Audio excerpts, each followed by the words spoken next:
आज भारत धीरे धीरे उन देशों की लिस्ट में शामिल हो रहा है जो अपनी इंडस्ट्री के दम पर पूरी दुनिया को हिला रहे। पहले बात करते हैं हमारे पड़ोसी देशों की, जो कभी भारत को सिर्फ एक मार्केट की तरह देखते थे, लेकिन अब उन्हीं की इकोनॉमिक भारत के बिना अधूरी लगने लगी। अफगानिस्तान इसका एक बेहतरीन उदाहरण, जहां कभी पाकिस्तान का ऑटोमोबाइल मार्केट राज करता था, लेकिन अब वहां भारत की कंपनियों ने अपनी मजबूत पकड़ बना ली है। अफगानिस्तान के शहरों में आज बजाज और टीवीएस के थ्री व्हीलर सड़कों पर ऐसे दौड़ रहे हैं जैसे ये अफगानिस्तान नहीं बल्कि भारत का ही कोई शहर हो। काबुल, कंधार, हेरात और जलालाबाद जैसे बड़े शहरों में भारतीय कंपनियों के रिक्शे लोगों की पहली पसंद बन चुके। सोचिए, कभी अफगानिस्तान में पाकिस्तान के मैन्युफैक्चरिंग का बोलबाला था, लेकिन अब वही लोग अपने मार्केट को बचाने के लिए संघर्ष करें। अफगानिस्तान में भारतीय ऑटोमोबाइल कंपनियों की बढ़ती मौजूदगी ने यह साबित कर दिया कि अगर क्वालिटी अच्छी हो तो कीमत अपने आप पीछे रह जाती। पाकिस्तान की कंपनियां सस्ती लेबर और नज़दीकी बॉर्डर के बावजूद भी भारत से मुकाबला नहीं कर पाती, क्योंकि भारतीय कंपनियों ने भरोसे और टिकाऊपन के दम पर लोगों का दिल जीत लिया है। अब बात नेपाल की करें तो वहाँ की कहानी कुछ ऐसी है जैसे किसी पुराने दोस्त की जो कभी बहुत मजबूत था, लेकिन वक्त के साथ उसकी हालत कमज़ोर होती चली गई। नेपाल कभी अपने जूट के लिए दुनिया में मशहूर था, लेकिन अब हालत यह है कि नेपाल वही जूट भारत और बांग्लादेश से खरीदने पर मजबूर है। पहले नेपाल भारत को जूट बेचता था और आज उल्टा भारत से जूट खरीदता है। सोचिए, जिसने कभी जूट एक्सपोर्ट किया वह आज इंपोर्ट कर रहे हैं। नेपाल की जूट इंडस्ट्री अब बस भारत के सहारे चल रही है, क्योंकि भारत ने इस इंडस्ट्री में पूरी दुनिया में अपना सिक्का जमा लिया है। आज भारत दुनिया का सबसे बड़ा जूट प्रोड्यूसर है और करीब 50% ग्लोबल एक्सपोर्ट मार्केट सिर्फ भारत के हाथ में। बांग्लादेश दूसरे नंबर पर है और भारत के साथ मिलकर नेपाल की ज़्यादातर डिमांड पूरी करता है। नेपाल हर साल करीब 3 बिलियन का जूट इंपोर्ट करता है और उसमें से एक बड़ा हिस्सा भारत से आता है। समझने वाली बात यह है कि भारत के बिना इन दोनों देशों की इंडस्ट्री अधूरी है। अफगानिस्तान भारत के बिना अपने ट्रांसपोर्ट सेक्टर को नहीं चला सकता और नेपाल भारत के बिना अपनी जूट इंडस्ट्री को। लेकिन फिर भी सोचने वाली बात यह है कि भारत ने कभी इन देशों पर अपनी ताकत का दबाव बनाया, बल्कि हमेशा एक भरोसेमंद पार्टनर की तरह साथ दिया। यही फ़र्क भारत को बाकी देशों से अलग बनाता है और यही वजह है कि अब भारत का नाम सिर्फ एक देश नहीं बल्कि एक ब्रांड के रूप में लिया जाता है। आखिरकार पूरी डेवलपमेंट क्या है, इस वीडियो में समझते हैं। नमस्कार दोस्तों, मैं राधेश्याम और आप देख रहे हैं KSR News 24। भारत की खासियत यह है कि वह किसी भी इंडस्ट्री में सिर्फ प्रोडक्ट नहीं बेचता बल्कि भरोसा बेचता है। अफगानिस्तान की सड़कों पर दौड़ते बजाज और टीवीएस के रिक्शे सिर्फ मशीन नहीं, वो भारत की टेक्नोलॉजी, इंजीनियरिंग और क्वालिटी की पहचान है। यही भरोसा आज भारत को बाकी देशों से अलग खड़ा करता है। अफगानिस्तान आज लगभग 35,000 थ्री व्हीलर चलते, जिनमें से ज़्यादातर भारतीय कंपनियों के।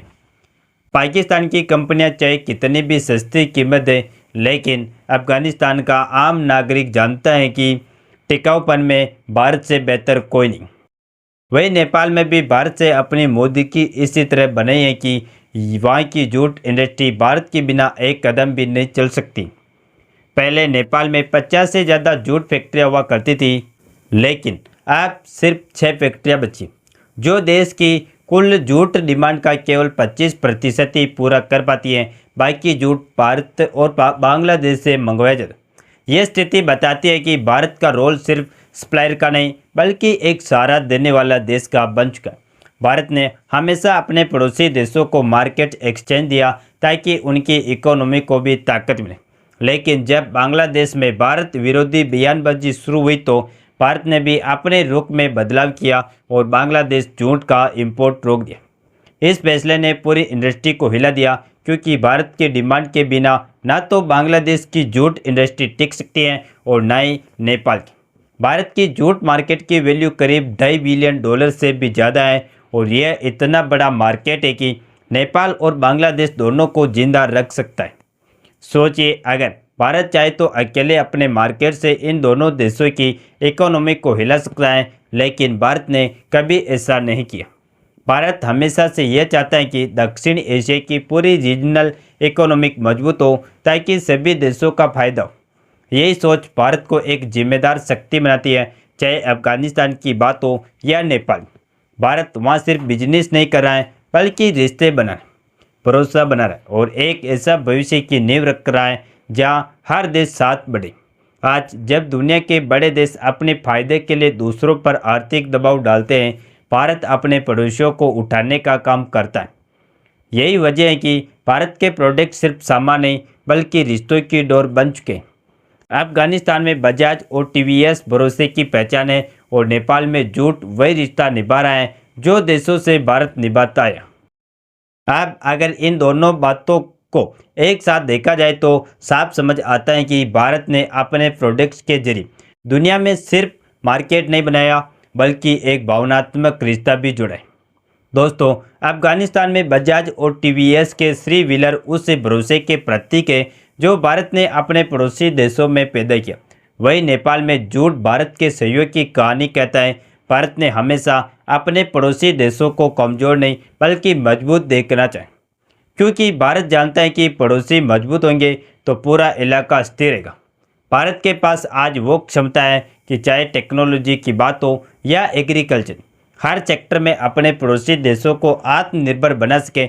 लेकिन फ़र्क यह है कि भारत अपनी ताकत दिखाकर नहीं बल्कि सहयोग से काम कर। यही सोच भारत को बाकी देशों से अलग करती है। जब पाकिस्तान जैसे देश हर मुद्दे पर भारत के खिलाफ बयान देते हैं, तब अफगानिस्तान में भारत के प्रोडक्ट्स भरोसे का नाम बन जाते हैं।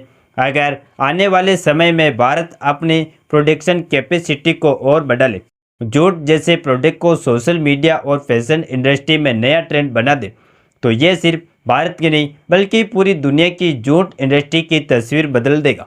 लेकिन इसके साथ ये खतरा भी रहेगा कि नेपाल और बांग्लादेश को नए मार्केट मिल जाए और वह भारत के साथ कंपटीशन करने लगे।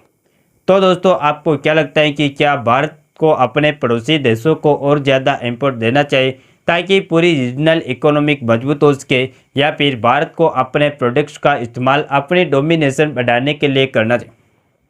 आप अपनी राय हमें कमेंट में ज़रूर बताएं। अगर आपको ये वीडियो जानकारी पूर्ण लगी हो तो इसे लाइक करें और अपने दोस्तों तक शेयर करें ताकि उन्हें भी सच्ची जानकारी मिल सके। और ऐसे ही नॉलेजेबल वीडियो देखने के लिए हमारे चैनल KSR न्यूज़ को सब्सक्राइब करके बेल आइकन को ऑल पर जरूर सेलेक्ट करें। जय श्री राम, जय हिंद, जय भारत।